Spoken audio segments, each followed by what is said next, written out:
London, 1888. The city never truly slept. But in the East End, night brought something worse than silence. Fog rolled through the narrow streets of Whitechapel, hurling around gas lamps and slipping into alleyways where the poor gathered and the desperate survived.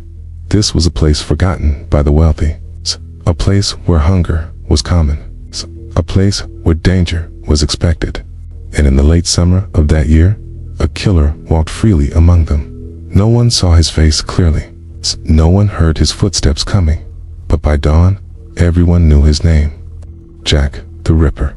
The first body in the morning of August 31st.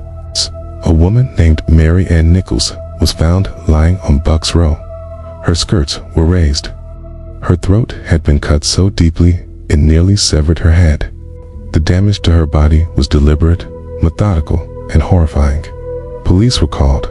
A crowd gathered. Another dead woman in Whitechapel, people said.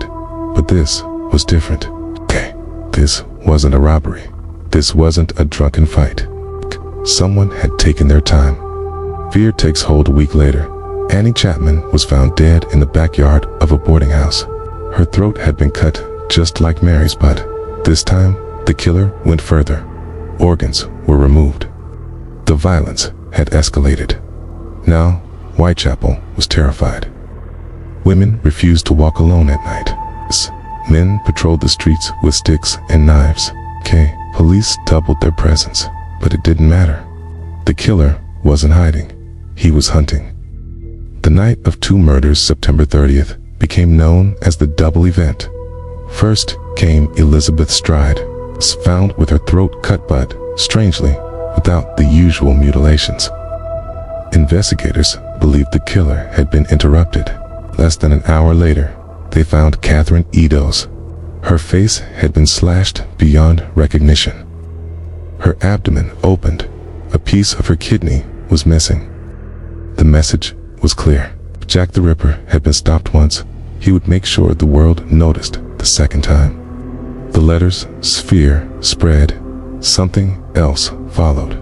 Letters, hundreds of them, arrived at police stations and newspaper offices. Most were cruel hoaxes. Some were jokes. But one letter changed everything. It began with two simple words. Dear boss. The writer mocked the police. He boasted about his crimes. He promised more blood. And at the bottom, for the first time, a name appeared. Jack the Ripper. Whether the killer wrote it or not didn't matter. The name stuck. For the first time in history, a murderer became a public character, a villain with a brand. Newspapers printed the name endlessly, spreading fear far beyond London. Jack the Ripper was no longer just killing women. He was haunting an entire nation. The final horror on November 9th, police were called to a small room on Miller's Court. Inside lay Mary Jane Kelly. What they found was beyond comprehension. Her body had been mutilated so extensively that even seasoned officers turned away. The walls were splattered with blood. Her face was gone. Her organs were arranged around the bed. This wasn't just murder.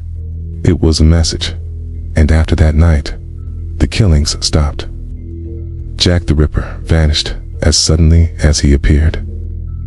The hunt for ghost police searched desperately. Thousands were questioned.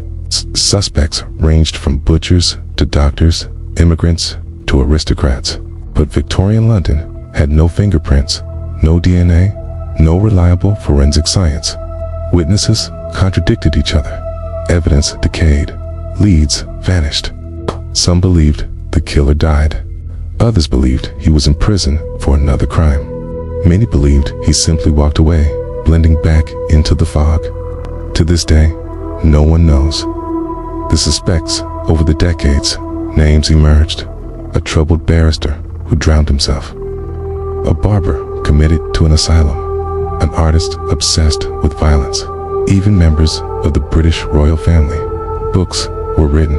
Documents re-examined. DNA tests claimed answers only to be challenged again. Every few years, someone announces the case is solved, and every time, doubt follows. Jack the Ripper remains faceless. Why he still terrifies us more than 130 years later, Jack the Ripper is still discussed, debated, and dramatized. Not because of how many he killed, but because he was never caught. He represents something deeply unsettling, that evil can exist without consequence, that a killer can vanish into history, untouched, that some mysteries are never meant to be solved. K. The Ripper didn't just murder women. K. He created a shadow that still lingers in true crime, media, and culture. A reminder that some stories never truly end. The end. Or is it? Somewhere in the fog of Victorian London, the truth still hides. And perhaps that's why, more than a century later, we're still asking the same question. Who was Jack the Ripper? And why did he get away?